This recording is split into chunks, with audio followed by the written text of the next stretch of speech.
Everyone. We are learning Mishnah's Bikurim, Parak Aleph, Chapter 1, Mishna Vav, Mishna 6. I'd like to dedicate this morning's learning in memory of my mother, Mrs. Shalamis Rabinowitz, Shalamis Bas Rabbi Yaakov Eliezer.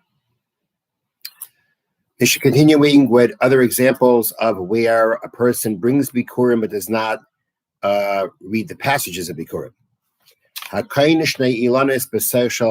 Somebody purchases two trees in someone else's property. Maybe Veinakare brings Bikurim but does not do the reading. The mayor says maybe Vikare he brings and reads. So what's going on here? So a person buys two trees in someone else's property. It's his trees, it's his fruit. Now the thing is like this, as we learned yesterday, you cannot say the passages of Bikurim if you do not own the land.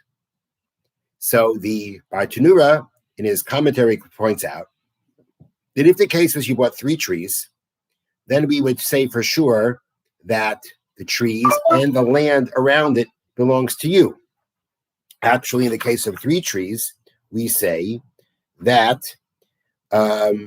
the land under the trees and under their branches, the land between the trees and an area around each tree wide enough for a harvester in his basket is part of the deal.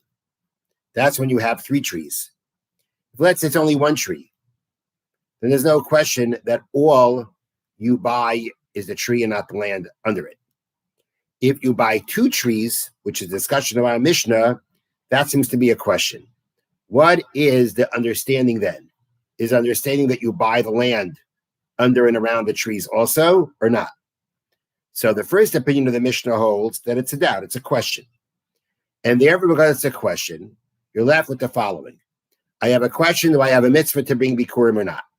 Is it my land? Is it not my land? So to that we say, bring Bikurim.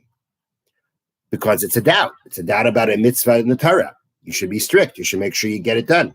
You make sure you should cover your bases. But the problem is with reading the passages of Bikurim, because there you need to say the land that you have given me. And here you don't know that, which means it's a question about basically you may be speaking an untruth. It's not right. It's not true. It may be true, it may not be true. Well, if there's a question of possibly saying something that's not true, then don't say it. And don't say the whole reading.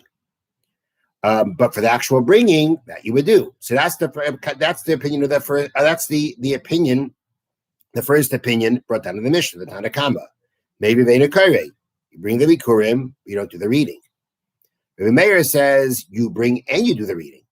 That's because according to Reb Meir, he holds that when there is a sale of two trees, it is understood that the land below it belongs to the buyer, and therefore he is able to say the land that you have given me. The Mishnah continues, Yavesh Hamayin, you've got a tree that is being nourished by a spring, and the spring dried up, which means that the tree has produced, and that there are fruits on the tree, but will not produce any more fruits. Niktsa Sa'ilan, a case where the tree has fruits on it, but it was cut down. So basically, the tree has been destroyed, but there are fruits on it. Maybe Veinakare. Here too, the first opinion of the Mishnah, the Tanakama's opinion is that you will bring the Bikurim, but you will not make the declaration. You're going to bring the Bikurim because of the fact that there are fruits here, and the fruits have a mitzvah Bikurim on them. But you're not going to be able to do the reading because, again, you have to say the land that belonged to me, and we say that when a tree is not able to produce anymore, it's like the land below it has been destroyed. And therefore, you cannot say again, the land that you have given me, because I don't have land here. Rabbi Yehuda Omer, maybe Bikari. Rabbi Yehuda says, no, even in this case, you will bring the Bikurim and you will reread the passages because the land still exists. So even though the land is not going to be producing any more fruit, nonetheless, we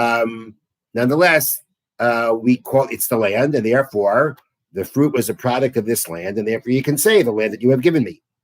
Now, the Bartanura points out that this whole discussion about whether you will bring the Bikurim or not, will you bring the Bikurim and read, just bring the Bikurim and not read, is talking about where the tree, where it was cut down, or the spring dried up, before you separated Bikurim. But if you already separated the Bikurim, and you already designated which fruits are going to be, you separated the fruits for Bikurim. Which means at that point of time, when you separated it, the tree was still there, the spring was still there, everything was fine. That means these were fruits that were designated, that were separated for Bikurim, and they were supposed to have the reading done with them. And then afterwards, because the tree dried up or the tree cut down, so now the land is like it's destroyed. So now afterwards, meaning after it already became obligated in being brought and having the reading done, that's when it was disqualified from the reading, because now you can't say anymore the land you gave me because I don't have it anymore. Then you can't bring it. Then you have to let those fruits rot. That the Bartanura speaks out. So our Mishnah that has this question about bringing and reading or not, everybody agrees you bring. Question is, do you read? Is talking about where. It's talking about where before you separated actually separated the actual bikurim. That is when the tree went dry or got cut down. Me'atzeres varachag. That Mishnah moves on to another discussion. Again, another example about a question you bring alone or bring and read. Me'atzeres varachag, from Shavuos until Sukkot. From that time period, as we said before Shavuos you can't bring bikurim, but from Shavuos va'arachag until Sukkot, maybe v'kairei, you bring your bikurim and you do the reading. Menachag var Chanukah, from Sukkot until Chanukah, maybe ve'ener kairei, you will bring and you will not do the reading. The way the agricultural cycle worked in the Eretz Yisrael in times of the Mishnah, times of the Torah, was that you Bikur Shavuos time. Shavuos is called Chag Bikurim. Shavuos is when you start bringing the Bikurim. Shavuos is when the harvesting began. By Sukkot, everything that you harvested was gathered in from the field and stored away because of the rain that was coming. The most joyous, the point of time that when you grow your fruits, you rejoice the most is when you're during the harvest until you bring it in. And the Torah says when you bring the Bikurim, you shall rejoice in all the good that Hashem has given you. So the Tanakama, again, the first opinion of the Mishnah, first opinion brought down regarding this, holds that the reading of the Bikurim goes along with the joy. When you have the joy, that's when you have the reading. If you don't have the joy anymore, you don't have the reading.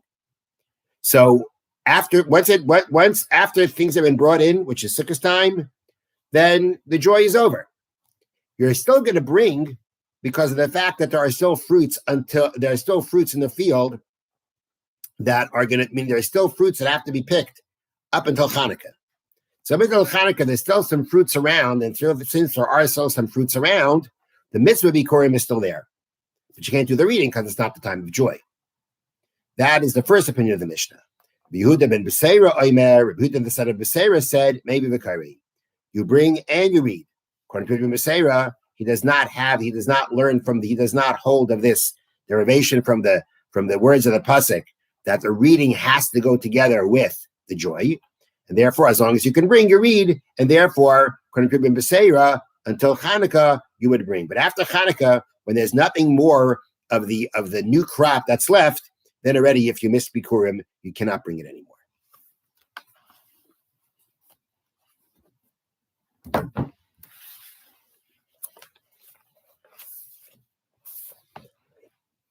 We continue with laws of Rechilas, Klal Zayin, chapter 7. We are in Sif Dalid, paragraph 4. Gam ein chiluk be'isur Rechilas. There is also no distinction when it comes to the prohibition of speaking Rechilas, beinim hu margal al Yisrael b'fnei Yisrael, whether you tell on a Jew to another Jew, you tell a Jew that another Jew harmed him in some way or spoke against him, beinim hu margal al Yisrael b'fnei Nachrim, or whether you are telling a non-Jew what a Jew said or did to him. And either way, it's going to be Rechilas. Because when you tell the non-Jew what this Jew did that affected him, he's going to hate him. If you speak Rechilas on a Jew to a guy, you tell the guy, the non-Jew, what a Jew did to him or said about him, that actually is a graver sin. when you tell the non-Jew what the Jew did to him or said about him, the chances are much greater that this Jew who you told on is going to suffer because of this. There are people who stumble in this a lot. They're negligent about this a lot. And the example he gives is a non-Jew bought something from a Jew. Another Jew say to the non-Jew, he sold you bad stuff. That's rechilas. They're telling the guy that the Jew cheated him. Or let's say the non-Jew hired a Jew to do work for him, and basically they say it's not good work. It is very common by doing this, again, to cause the Jew damage and distress. And actually, because of this, you can cause the Jew to lose his livelihood. And therefore, the rechilas you say about a Jew to a non-Jew would be a graver sin. Now, Sif Hey, paragraph 5, that again, here it is, one has to be careful not to accept rechilas from anyone, including his wife. Meaning his wife tells him, you know what so-and-so did to you? You know what someone said about you? If we think about it, Nimtzad comes out. If he accepts the rechilas that his wife tells him, but how so-and-so said this about him, besides for the actual sin of believing rechilas, which you're not allowed to do from anyone, who maybe he brings upon himself lots of problems. Because when when the wife sees that her husband is happy to hear the rechilas she tells him on other people, she's going to tell him all these things all the time. And by doing this, it brings him to anger and to fighting and to grief. Meaning, if he keeps hearing about what people are saying about him, he's going to get very upset. He's going to get very aggravated, very angry, and start and getting into fights with people. Therefore, a person, if his wife wants to tell him these things, how is it she knows about all these things? I'm not sure, but apparently it was common that a wife could hear things amongst the other women about what was being said about her husband by others. And therefore, when a wife wants to tell her husband about that, it's proper. The proper thing, for many reasons, is for the husband to tell her that he doesn't want to hear the rechilas. Have a wonderful day.